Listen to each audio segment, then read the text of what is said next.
সুপ্রিয় দর্শক, আসসালামু আলাইকুম। নতুন আরেকটা রেসিপি নিয়ে চলে আসলাম আপনাদের মাঝে। কেমন আছেন আপনারা সবাই? আশা করছি বেশ ভালো আছেন, আমিও ভালো আছি। তো তৈরি করা যাক। এখানে আমি ডিপ্লোমা ব্র্যান্ডের ইনস্ট্যান্ট ফুল ক্রিম মিল্ক পাউডারটা নিয়েছি। আপনারা চাইলে মাস্ক, তারপরে ডানো, নিডো এগুলো দিয়েও তৈরি করতে পারেন। তো এই তো আমি এখানে আজকের ঘরে তৈরি করুন মাত্র 15 মিনিটে 1 কাপ গুঁড়ো দুধে হাফ কেজিরও বেশি রসমালাই হবে ইনশাল্লাহ। তো এই তো আমি প্রস্তুত করে দেখিয়ে দিচ্ছি আপনাদেরকে। এখানে আমি 1 কাপ গুঁড়ো দুধ নিয়েছি, আপনারাও 1 কাপ গুঁড়ো দুধ নিয়ে নেবেন। এখানে আপনারা মিক্সিং বলে নিতে পারেন, আমি একটা প্লেটে নিয়েছি, যার যেরকমভাবে সুবিধা হয় ওই রকমভাবে। তো এখানে আমি 1 কাপ গুঁড়ো দুধ নিয়েছি, সাথে দিয়ে দিব কিছুটা এখানে বেকিং পাউডার। আপনারা চাইলে ঢেলে দিবেন না, আর বেশি পড়ে যাবে তাহলে উঠাতে পারবেন না। আর পরিমাণ মতন দিবেন। যদি বেকিং পাউডারটা বেশি দেন তাহলে একদম রসমালাইগুলো ফেটে যাবে, আর কম দিলেও শক্ত হয়ে থাকবে। তো এখানে আমি দিয়ে দিচ্ছিলাম 2 চামচ ঘিটা দিয়ে দিবেন। আপনারা এখানে তেল ইউজ করবেন না, যদি তেল ইউজ করেন তাহলে চুপসে যাবে, ভালো হবে না। এখানে আপনারা বাটারও ইউজ করতে পারেন। তো এখানে আমি ঘিটা দিয়ে নিলাম, এটা আমার ঘরে তৈরি করা একটা ঘি। আমি এই ঘিটা দিয়ে ভালো করে একদম মেখে নিব। এখানে আপনারা বেশি জোরে জোরে একদম মথে মেশাতে যাবেন না, আলতোভাবে আমি যেভাবে দেখিয়ে দিচ্ছি সেভাবে করে আপনারা মিশিয়ে নেবেন।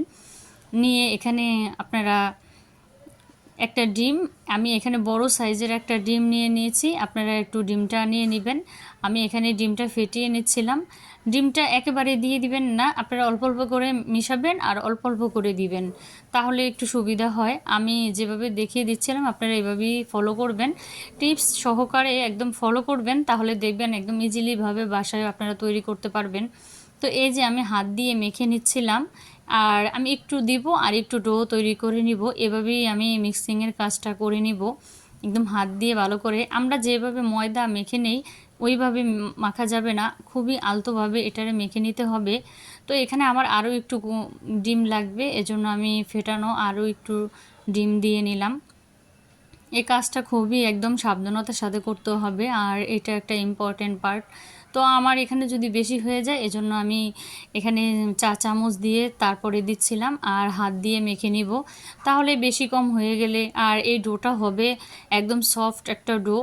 আপনারা যদি শক্ত হয়ে যায় তাহলে এটা ফেটে যাবে, আর যদি সফট করতে চান তাহলে যতটুকু ডিম লাগে দিয়ে, আর যদি ডিম দেওয়া শেষ হয়ে যায় তখন আপনারা সামান্য একটু পানিও অ্যাড করে একদম সফট একটা ডো আপনারা তৈরি করে নিতে পারেন। এটাকে ময়দার মতন মাখা যাবে না, একদম আলতোভাবে মেখে নিতে হবে। তো এখানে আমার আরও একটু ডিম লেগেছিল, তো আমি দিয়ে লাস্টে দেখলাম যে আমার পুরোটো ডিমই লাগবে, তো আমি পুরোটো ডিম দিয়ে তো এখানে যে আমি কাভার করে নিলাম। একদম সফট একটা ডো আমি দেখিয়ে দিচ্ছিলাম, হাতের সাথে উঠে আসছিল। তো আমি হাতটাকে ক্লিন করে নিব। একদম হাতে দেখেন কীরকমভাবে লেগে আসছে, এরকমভাবে লেগে লেগে আসবে, আঠালো একটা ডো হবে। তো এই তো আমার ডোটা একদম পারফেক্টভাবে তৈরি করা হয়ে গেছে। এখন আমি হাতটা ক্লিন করে তারপরে হাতে একটু ঘি মেখে তারপরে ছোট ছোট করে এভাবে করে দিব।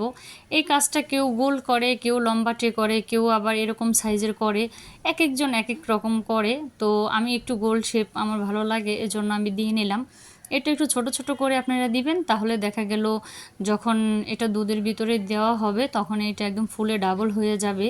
তো আপনারা এভাবেই কাজটা করে নেবেন, আমি যেভাবে দেখিয়ে দিচ্ছিলাম। যে যেরকম শেপ পছন্দ করেন ওইভাবেই শেপটা আপনারা দিয়ে নেবেন আপনাদের পছন্দ মতন। তো এখানে আমার প্রায় 30টার কাছাকাছি একদম রসমালাই হয়েছিল গুঁড়ো দুধের। তো আমি একটু ছোট বড় সাইজ করে নিয়েছিলাম, এখানে আমার মেয়েও বানিয়েছিল। তো এই যে ছোট বড় অনেকগুলাই হয়েছে মাশাআল্লাহ।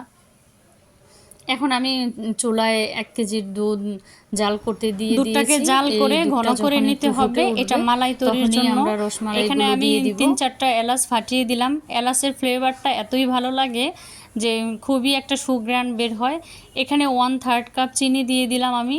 চিনিটা যে যার যার মিষ্টি পছন্দ করেন ওইভাবেই দিতে হবে। তো আমি এখানে 1/3 কাপই দিয়ে নিলাম। তো একটু নাড়াচাড়া করে মালাইটা একটু যখন ফুটে উঠবে তখন আমরা তৈরি করে রাখা রসমালাইগুলো দিয়ে দিব। এখন একটু ব্লক আসার অপেক্ষা, ব্লক আসলেই আমরা এগুলো দিয়ে দিব। একটু নাড়াচাড়া করব, আর সামান্য একটু টেস্ট বাড়ানোর জন্য একটু লবণ দিয়ে নিলাম। এটা স্কিপ করতে পারেন আপনারা, আর দিলে ভালো হয়, আমার কাছে ভালো লাগে। তো এই তো আমি রসমালাইগুলোকে দিয়ে নিলাম।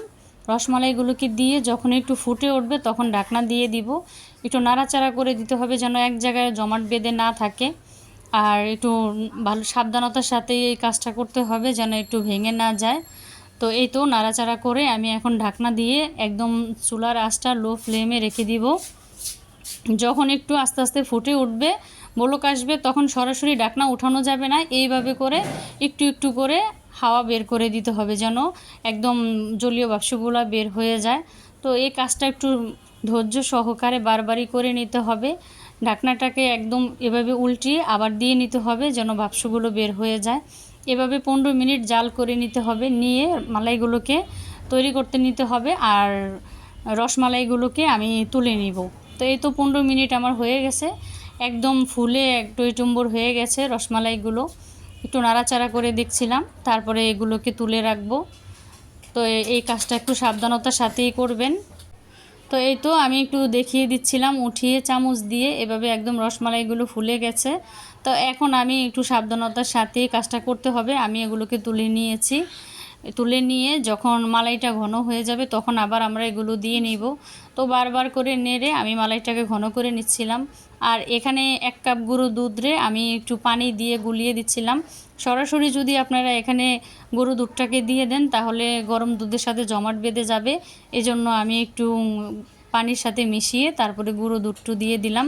এভাবে একটু নাড়াচাড়া করে নিতে হবে, করে তারপরে মালাইটাকে তৈরি করে নিতে হবে। আর চুলার আঁচটা একদমই লো ফ্লেমে রেখে কাজটা করতে হবে। যখন মালাইটা ঘন হয়ে আসবে তখন আমরা দিয়ে দিব রসমালাইগুলো। তো এই তো আমি কাজটা করে নিচ্ছিলাম। এখন আমি রসমালাইগুলোকে দিয়ে নিয়েছি, মালাইটা হয়ে গেছে। এই তো একদম ফুলকোভাবে হয়েছে, খুবই সুন্দর হয়েছে মাশাল্লাহ। তো আমি এই যে দেখিয়ে দিচ্ছিলাম, মালাইটাও আমার তৈরি হয়ে গেছে, একদম পারফেক্টভাবে হয়েছে। তো আমি এখন আর চুলার জালটা নিভিয়ে দিব, আর প্রয়োজন নাই। তো এই তো আমি এখন সার্ভ করে নিচ্ছিলাম। দেখতে পাচ্ছেন কতটুকু ফুলকো হয়েছে মাশাল্লাহ। একদম 15 মিনিটে ঘরে বসে 1 কাপ গুঁড়ো দুধ দিয়ে অনেকগুলো রসমালাই তৈরি করে নেওয়া যায়। এখানে কেউ জাফরান দিতে পারেন, আর এখানে আমি একটু কাজু বাদাম, পেস্তা বাদাম একটু গুঁড়ো করে তারপরে একটু দিয়ে নিলাম। এটা শুধু একটু সৌন্দর্যের জন্য। তো সবাই ভালো থাকবেন, সুস্থ থাকবেন।